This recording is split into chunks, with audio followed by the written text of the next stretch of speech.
tym odcinku porozmawiamy na temat wyjścia z inwestycji nieruchomości.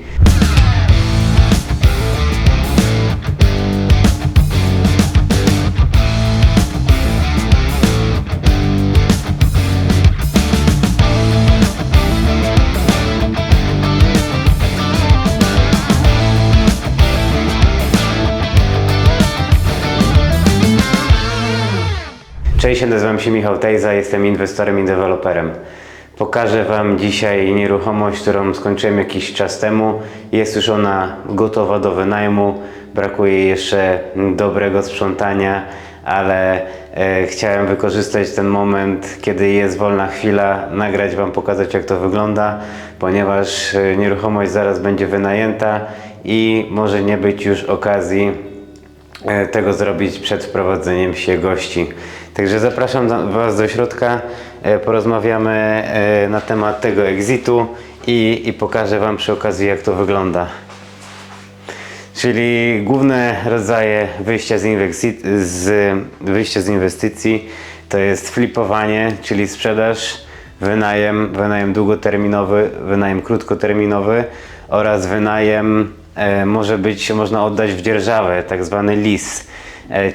Często dzierżawy są organizowane dla na przykład kansilu, dla domów dziecka czy dla domów opieki. Są niektóre organizacje szukają takich nieruchomości, więc tych możliwości wyjścia z inwestycji jest sporo.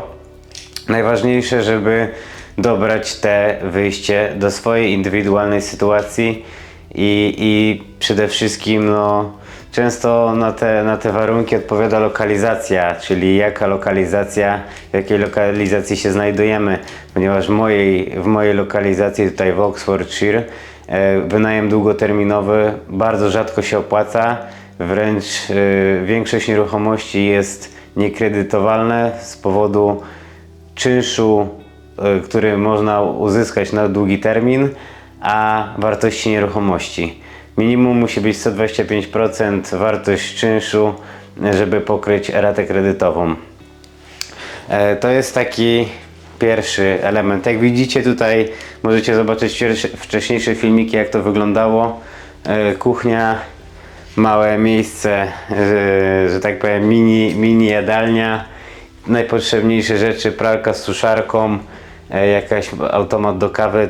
Ta nieruchomość jest przygotowana na wynajem krótkoterminowy. Czekamy jeszcze małe ogólnie zostały rzeczy do posprzątania, żeby tu skończyć, przygotować pod gości, tak jak wspomniałem wcześniej. Warto sprawdzić te liczby wcześniej, żeby nie wpaść w pułapkę, że na przykład skończymy nieruchomość, a później się okaże, że jeśli na przykład mówimy o długim terminie, że nieruchomość czynsz nie będzie pokrywał raty kredytu, a tym bardziej w czasach kryzysu, jakie są teraz, że stopy procentowe poszły dla niektórych nawet 3 razy. Jak ktoś miał 2 lata temu brał fixa na 1,99 czy na 2%, to teraz jest 6%. No to wiadomo, że ta rata kredytowa skoczyła dość mocno i te osoby są w tarapatach, w pułapce tak zwanej.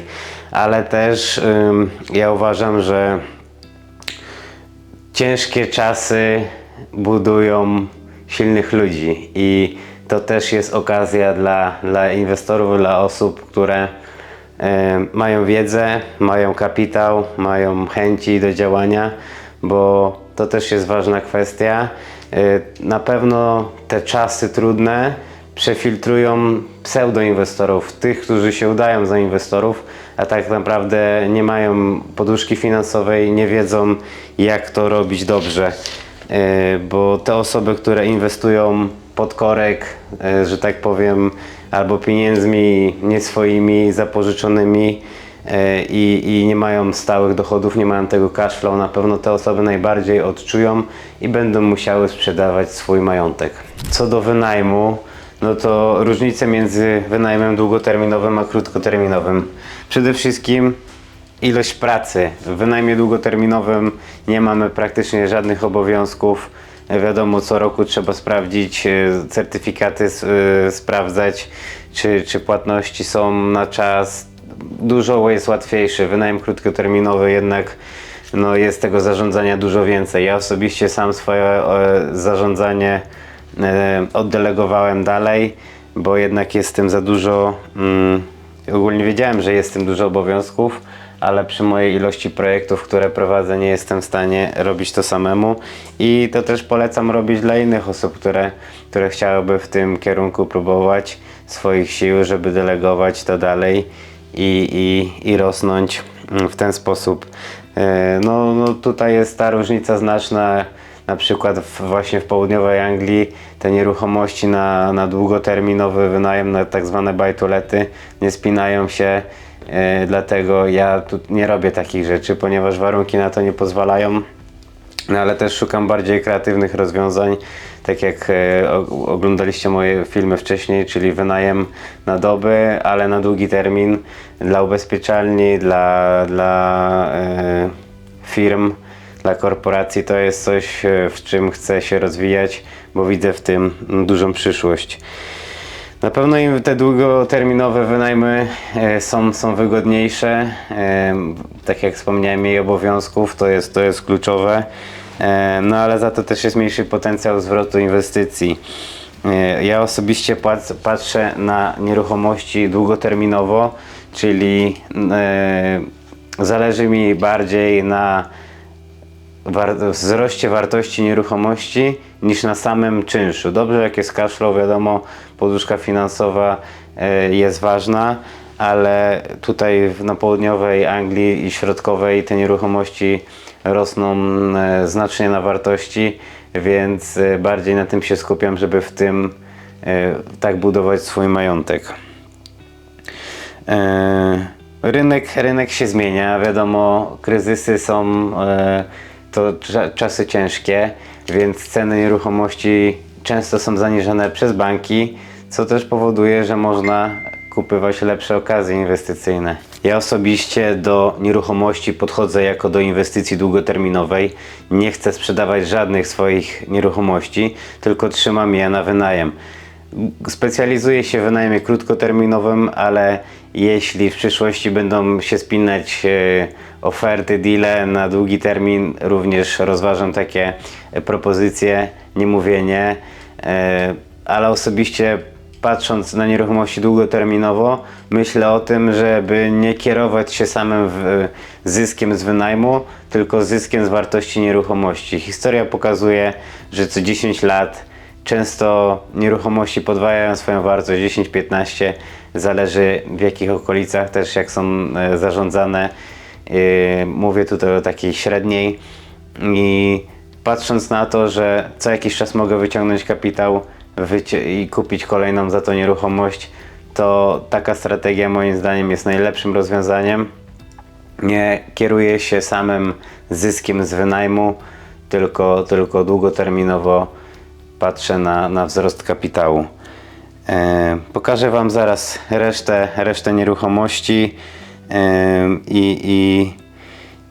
i tutaj w tej sytuacji myślę, że każdy indywidualnie musi zobaczyć, czy może sobie pozwolić na to, że nie będzie tego zysku z wynajmu, jak wygląda sytuacja, czy inwestujecie sami, czy z inwestorami. Tutaj nie ma jakiejś złotej rady dla wszystkich, bo każda sytuacja jest indywidualna i warto się zastanowić przed zaczęciem inwestycji, żeby się nie okazało, że kupicie nieruchomość i nagle się okazuje, że was na nią nie stać, albo wasza sytuacja finansowa się tak zmieniła, że ta inwestycja w ogóle nie jesteście w stanie utrzymać jej, nie jesteście w stanie opłacać kredytów, więc lepiej w ogóle nie zaczynać takiej inwestycji, niż robić coś i za pół roku zmieniać zdanie i wychodzić z niej całkiem. Poduszka finansowa jest obowiązkowa i nie ma tutaj, że tak powiem, no jest to ryzyko. Moim zdaniem jest to nawet hazard, że tak powiem, inwestować pieniędzmi pożyczonymi albo tych, których się nie ma, bo może się sytuacja zmienić i na rynku, i zdrowotna, i wiele innych sytuacji na które często nie mamy wpływu, a nie po to inwestujemy, żeby się stresować, denerwować i przechodzić przez jakieś, że tak powiem, nieprzyjemności. Na pewno analizować konkretną inwestycję warto na podstawie nieruchomości sprzedanych w okolicy, dookoła mili. To jest taka postawa. Również dobrze wziąć kilka niezależnych wycen przed i po, tak zwanych przed na zasadzie gross development value, czyli projektów wizualizacji. Na pewno to pomaga w rozwoju portfela, bo możemy wiedzieć, na co się liczyć. Chociaż ja osobiście nieruchomości robiąc na krótki wynajem zawsze spodziewam się dopiero refinansowania po roku czasu wynajmowania, jak ta nieruchomość przynosi zyski i mogę wtedy starać się o wycenę komercyjną bazującą na zarobkach, a nie zwykłą rezydencką buy to let na zarobkach z wynajmu, bo to jest różnica wynajem na doby jako biznes, a wynajem zwykły jako też biznes, ale to nie jest już komercyjny, tylko jest zwykły produkt buy to let tej kwestii.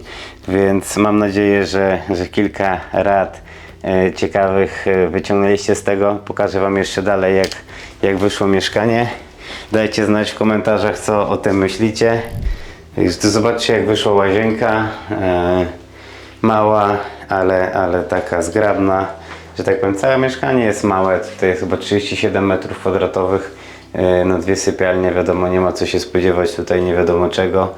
Trzeba było tutaj trochę kombinować z zmianą układu pomieszczeń, żeby to wyszło. Teoretycznie początkowo miało to wyglądać trochę inaczej, chciałem zrobić to bardziej po kosztach, jednak inwestorka napierała, żeby to było zrobione w ten sposób.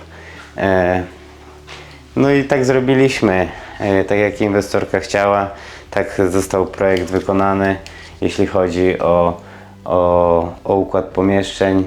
Co do standardu, sami widzicie, jak to wygląda. Dla jednych to jest mało, dla innych jest to wystarczająco. Moim zdaniem nie było tutaj sensu robić więcej kosztownych rzeczy, ponieważ no nie spięłoby się to finansowo, a też nie robimy po to robić, żeby to robić, tylko żeby na tym zarabiać. Zobaczcie jeszcze tą drugą sypialnię wykreowaną. Na koniec filmu jeszcze puścimy taką, że tak powiem, krótki przejście po nieruchomości. Wiadomo, tutaj jeszcze będą prasowane, będą jeszcze te łóżka ogarniane, są tylko tak wstępnie zrobione, żeby już tutaj dać wizję, jak to będzie wyglądało. Zaraz jedziemy na kolejny projekt, nagrać kolejny odcinek. Jeśli interesuje Cię ten kanał, widzisz tę wartość, daj łapę w górę, komentarz dla zasięgów i do zobaczenia na kolejnym odcinku. Cześć!